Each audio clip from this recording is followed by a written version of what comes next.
جس کی کپڑے کی تجارت ہوتی ہے صبح ہوتے ہی اللہ اس کے جھولی میں اور اس کے سامنے کپڑا رکھ دیتا ہے.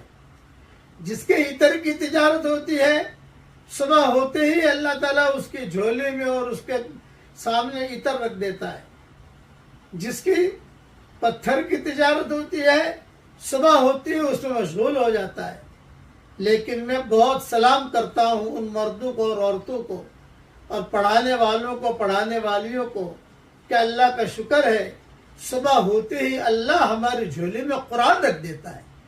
جس کی جھولی میں صبح ہوتے ہی قرآن آ جائے، قال اللہ قال رسول آ جائے، وہ ہمیشہ نیک بخت رہے گا، کبھی بھی بدبخت نہیں ہو سکتا.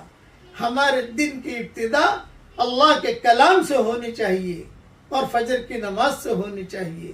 اللہ تعالی ہم سب کو عمل کرنے کی توفیق عطا فرمائے.